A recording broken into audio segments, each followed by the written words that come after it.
Je pense que tu n'es pas au courant des avantages de se passer de pain pendant 30 jours. Si tu t'es déjà senti bloqué dans ton processus de perte de poids ou si tu as l'impression d'avoir tout essayé mais que rien ne fonctionne, c'est peut-être parce que tu as encore de mauvaises habitudes alimentaires. Et le pain pourrait en faire partie.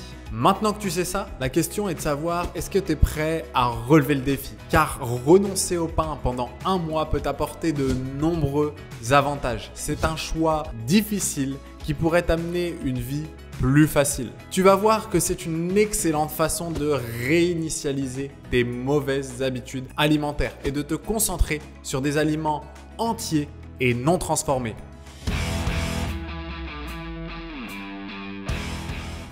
Je vais te montrer comment 30 jours sans pain peut nettement te faire évoluer dans ta mission de perte de graisse et de gain d'énergie au quotidien.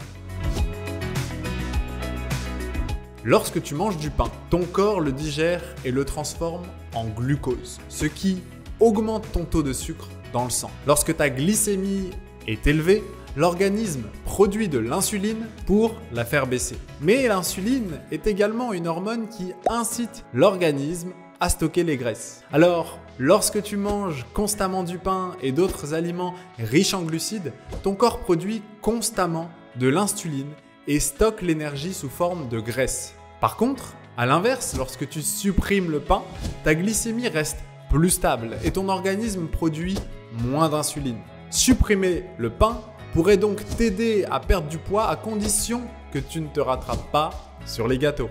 Mais qu'est-ce qu'en dit la science de tout ça?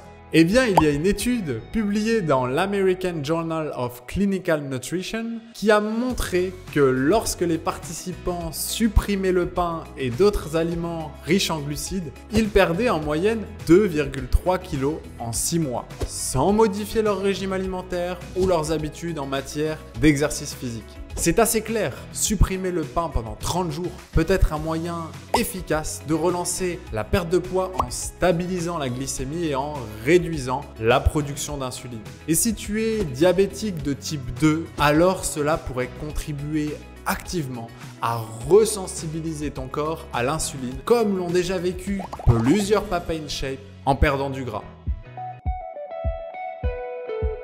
Mais ce n'est pas tout. Si tu envisages de te passer de pain pendant 30 jours, en plus des avantages les plus connus comme la perte de poids, il existe un avantage peu commun dont tu n'as peut-être pas entendu parler. L'amélioration de ta santé intestinale. Le pain contient du gluten, une protéine qui peut être difficile à digérer pour certaines personnes. Lorsque le gluten n'est pas correctement décomposé, il peut provoquer une inflammation de l'intestin et endommager la paroi du tube digestif. Ça peut entraîner toute une série de problèmes, notamment des troubles digestifs, des troubles auto-immunes et même des problèmes de santé mentale tels que la dépression et l'anxiété. En supprimant le pain pendant 30 jours, tu donnes clairement à ton intestin la possibilité de se libérer du gluten et de guérir.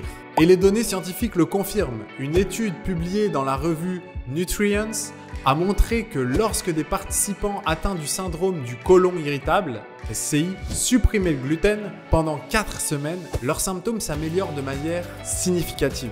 J'ai un ami proche qui a testé ce défi de 30 jours et c'est vrai qu'il a nettement vu une diminution de ses ballonnements et récemment j'étais au restaurant avec lui. Il a mangé un sandwich vietnamien, le banh mi, avec du pain blanc et il a senti une barre au niveau du ventre. Il se sentait ballonné pendant plusieurs heures après son repas. Grâce à la suppression du pain et notamment du gluten, il se sent beaucoup plus à l'aise durant sa digestion. Mais l'un des avantages surprenants de ce défi est qu'il peut t'aider à réinitialiser tes habitudes alimentaires et à te concentrer sur des aliments entiers et non transformés. Le pain est souvent fabriqué avec des farines raffinées, des sucres ajoutés et des conservateurs, ce qui est en fait un choix peu idéal pour ceux qui essayent de manger plus sainement. Alors, en supprimant le pain, tu élimines une source importante de ces ingrédients et tu te forces à rechercher des options plus nutritives. Et les données le confirment. Une étude publiée dans le Clinical Nutrition Journal a montré qu'une population suivant un régime riche en aliments transformés consommait plus de calories et prenait plus de poids que ceux qui suivaient un régime à base d'aliments bruts non transformés. Alors en te privant de pain pendant 30 jours, tu seras peut-être contraint de rechercher davantage d'aliments complets et non transformés, ce qui peut t'aider à réinitialiser tes habitudes alimentaires et à améliorer ta nutrition au global. Je te conseille d'y aller doucement pour ne pas te décourager. Si tu ne souhaites pas supprimer le pain du jour au lendemain, tu peux trouver des substituts apportant davantage d'un point de vue nutritionnel pour ton organisme, comme le pain d'épeautre par exemple.